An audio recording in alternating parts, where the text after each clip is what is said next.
Day 4. The fourth day of the Satipatthana course is over. We continue to recite the Sutta and to try to understand it in relation to the practice. We are still in Kayanupasanna. You can start with any of your fields of Kayanupasanna, Vedanupasanna, Chittanupasanna, or Dhammanupasanna, and with any section of Kayanupasanna, but as you proceed, they intermingle. You have to reach certain important stations. You have to feel the body inside and outside. Then, both inside and outside, you have to experience arising and passing. Then, both together. You have to feel the entire body as a mass of vibrations arising and passing with great rapidity in the stage of Bhanga. Then you reach the stage of body as just body, or sensations as just sensations, mind as just mind, or mental contents as just mental contents. There is no identification with it. Then there is the stage of mere awareness and mere understanding without any evaluation or reaction. As you progress and get established in the practice, deep rooted come on the surface and are eradicated, provided you are Vinaya Loke Abhija Dhumanasam, keeping away from craving and aversion towards mind and matter. In another discourse, the Buddha gave an illustration. Sabakamma Jahasa Bhikkhuno Dhuna Manassa Pure Katam Rajam. The meditator who does not make any karma combs out old defilements as they arise. When a meditator stops generating all karma, sankharas, that is, new actions or reactions, the old impurities, pure katam rajam, are combed out. Dhuna manasa means combing or carding cotton, separating every fiber, clearing out all the knots and dirt.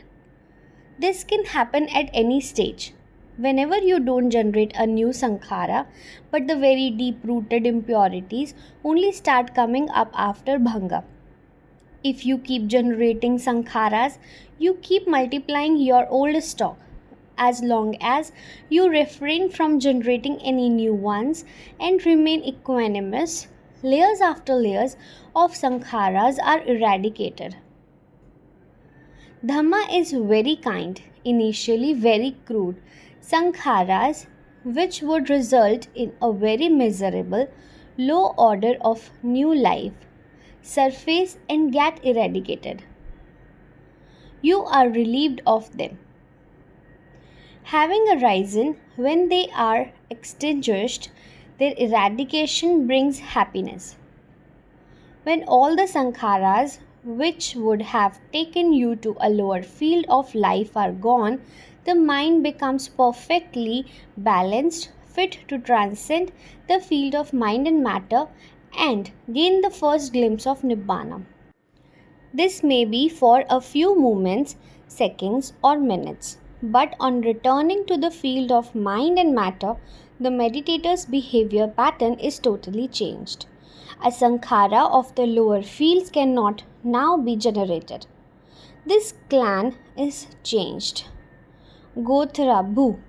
The Anaryo becomes a Sotapanna Aryo. Today, the word Aryan has lost its meaning and is used for a certain race. In the Buddha's day, Aryo meant a noble person, one who had experienced Nibbana. Sotapanna means one who has fallen into the stream, Sota. Within 7 lives, at most, such a person is bound to keep walking to become an Arahant. No power on earth can stop the process. The work continues in the same way. Atapi sampanno satyama. Further deep sankharas come on the surface and pass away, and a much deeper experience of Nibbana results. The meditator returns again to the field of arising and passing, a totally changed person. The stage of Sakadagami has been reached. Only one more life is possible in the sensual world. Then again, the practice is Atappi Sampanno Satama, finer impurities, but ones which would still give lives of misery, are now eradicated by this equanimity, and the deep in Nibbana is again much deeper. The stage of Anagami is experienced. Now, the only possible life is not in the sensual field, but in a very high Brahmic plane. As the meditator continues, the finest sankharas, which would give even one life of misery because they are still within the circle of life and death, are eradicated, and the Nibbana of an Arihant is experienced, total liberation. It can be in this very life or in the future lives, but the practice is the same. Atappi Sampanno Satyama.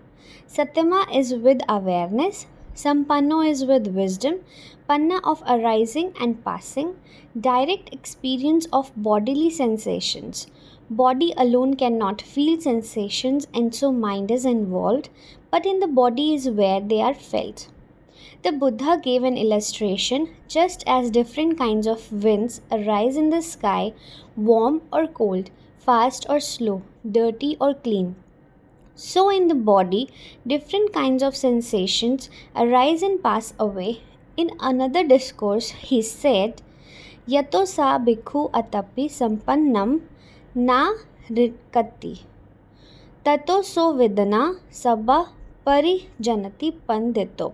Working ardently without missing sampannam, a meditator experiences the entire field of Vedana and gains wisdom. There are different kinds of Vedana, whether the sankharas are gross, finer, or finest. Sampannam, day and night, is thus the essence of the whole technique. When the entire field of Vedana is transcended, Dhamma is understood. Such a person without impurities, fully established in Dhamma, knows perfectly the entire field of sensations and does not after death return to this field of sensations. This summarizes the whole path to liberation.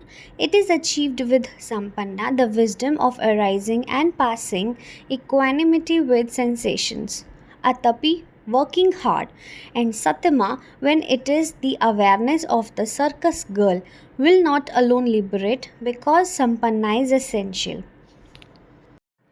It is not necessary to pass through every section of Kayanupassana because each is complete in itself. Only the starting point differs. You can start with any section and reach the same stations and ultimately the final goal.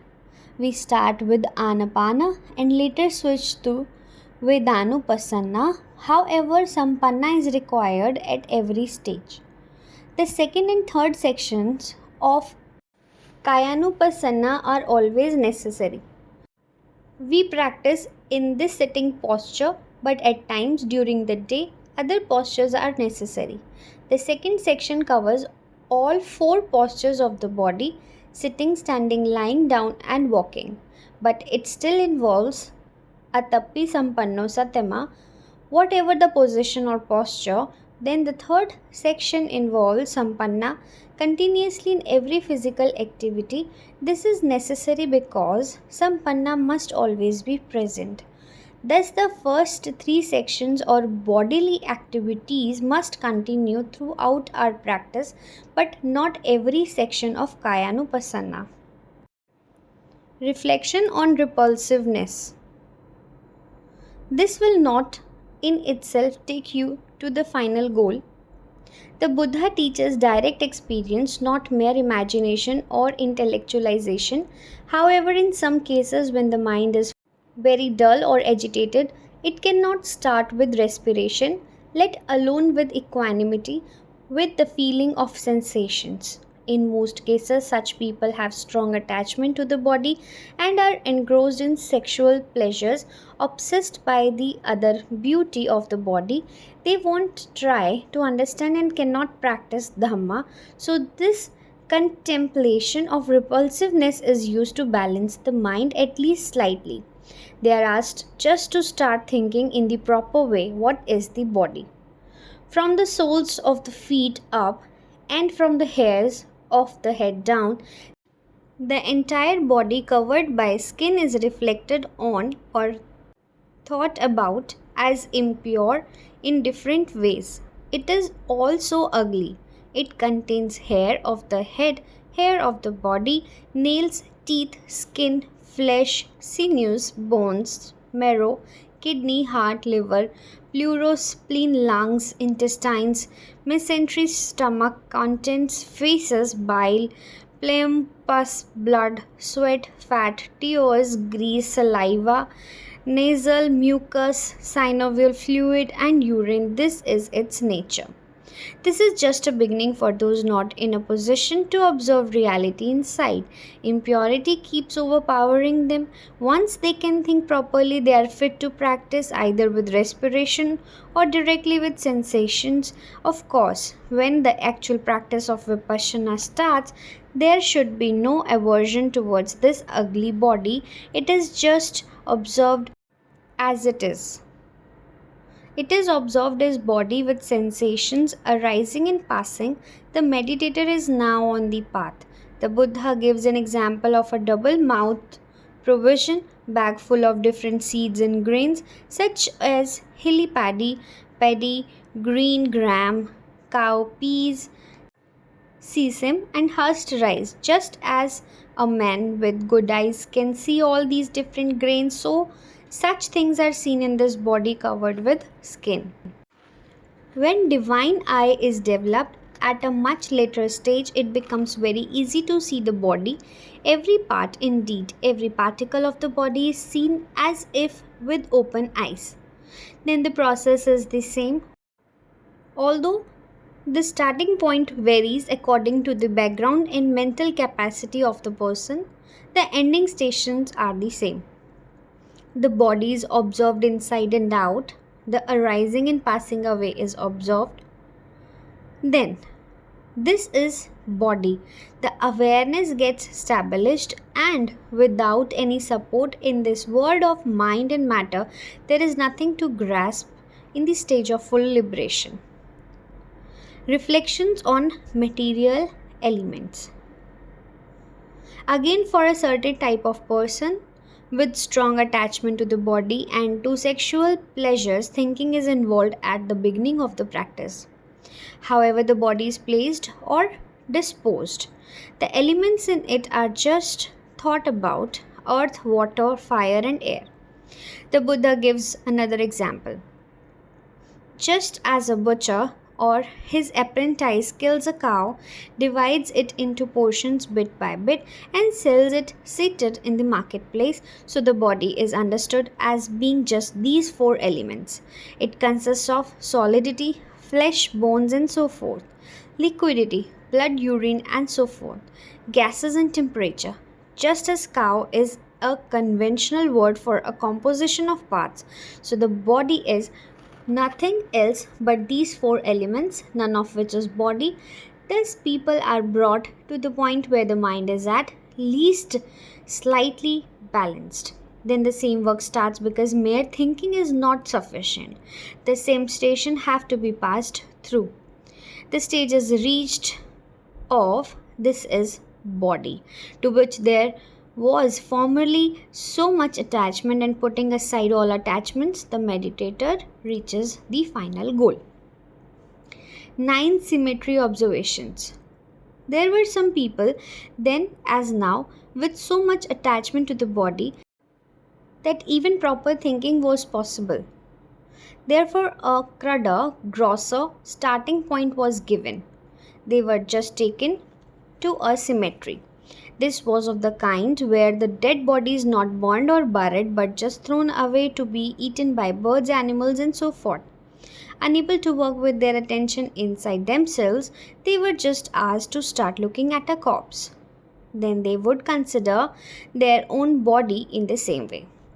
They think about their own body. My body too is of the same nature. It will unavoidably become like this. There are 9 symmetry contemplations. They view a corpse that is 1 day, 2 days, or 3 days old, swollen, blue, and festering. They consider and understand that their body also has the same nature and will ultimately die with the same result.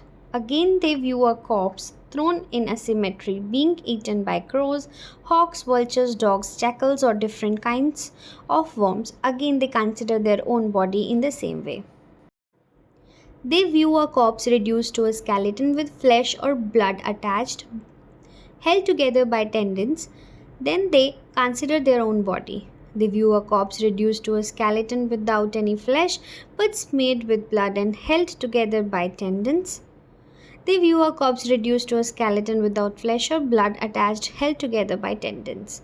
This time they view only disconnected bones scattered in all directions, the bone of a hand or foot, a knee bone, thigh bone, pelvis, spine or skull.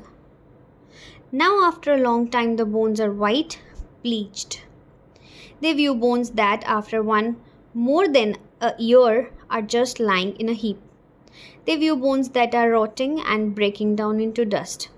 Each time after viewing, they reflect in the same way about their own body. It is necessary to begin with just viewing in this way because Vipassana, to observe and experience the true nature of reality, is a delicate job. People living a coarse, gross life involved in gross impurities cannot do it. Special cases are therefore taken to a cemetery just to see, to keep contemplating, and to understand what they see as the ultimate result for everyone. They are asked to start thinking with this feeling of repulsiveness, and now with understanding the mind is slightly balanced, it can practice. Now they start working through the same stations. They reach the stage of this is body, to which there was so much attachment. Then they continue until all attachments are given up at the stage of full liberation. The path is the same in every section. Only the starting point differs. In every section, you must feel arising and passing away, manifesting as sensation, which is the combination of mind and matter. First you feel it separately, then together when it arises and instantly passes away. Then everywhere the entire structure is dissolved, arising, passing, arising, passing. You just observe. In this way you develop your faculties of Sati and Sampanna, the wisdom that develops equanimity. There can be a type of equanimity even without the understanding of Anika. It is achieved by repeatedly suggesting non-reaction and calmness to the mind. Many people develop this faculty and seem not to react or be upset by the vicissitudes of life. They are balanced but only at the surface level. A deeper part of the mind keeps on reacting because it is in constant contact with bodily sensations at a depth they have not reached. Without Sampanna, the roots of the behavior pattern of reaction, the Sankharas, remain. This is why the Buddha gave so much importance to Vedana. To put aside craving and aversion is a traditional teaching of the past. In India, there were teachers before and after the Buddha and teachers contemporary to the Buddha who taught it and whose disciples practiced it, yet it was only in relation to outside objects, that which was seen, heard, smelt, tasted, touched, or thought. The Buddha went deeper. Both the six sense doors and their objects were called Salayatana. He discovered that the contact between the two inevitably results in the sensation, and that craving or aversion arises only after the sensation arises. Contact is because of the sense doors, sensation is because of contact, craving is because of sensation. This was his enlightenment. The gap, the missing link, was Vedana. Without it, people were dealing only with the sense objects and their reactions to these objects. They could only rectify the intellect, the surface of the mind, yet at the deepest level, following the contact part of the mind evaluates this contact as good or bad. This evaluation gives a pleasant or unpleasant sensation. Then the reaction of craving or aversion starts. From his own experience, the Buddha continued to teach equanimity towards sensations, to change the behavior pattern of the mind at deepest level and to come out of bondage. This is what you have started practicing. You are developing equanimity not merely to the sense objects, sound, vibrations, smell, taste, touch, or thought, but to the sensations that you feel pleasant, unpleasant, or neutral. Sampanna has started with the understanding of the characteristic of arising and passing in bodily sensations. Having worked with Anapana, you easily experience sensations and you are developing equanimity with this understanding. You are practicing the Buddha's exact words. You work hard to remain Satyama and Sampanna. This is the message of the whole Satipatthana Sutta. Make use of whatever time is left on the serious course. Reading and understanding the Sutta at the intellectual level will give you much inspiration, guidance, and confidence that you are doing what the Buddha intended. But intellectual understanding will not in itself liberate you. Make use of this sutta and these evening discourses, but work. Work day and night. In deep sleep, you are helpless, but otherwise, you should not miss for a moment. Whatever you are doing, eating, drinking, walking, or lying down, of course, at this stage, the mind still wanders. And you forget. You start contemplating, imagining, and thinking, but see how quickly you realize and start again with sensation. Keep reminding yourself, develop your wisdom, your enlightenment. You have to change the old habit pattern of running away from sensations. You must remain with the deeper reality of arising and passing. Come out of the ignorance, the bondage. Make use of these wonderful days of your life to come out of all your miseries. May you all enjoy real peace, real harmony, real happiness. May all beings be happy.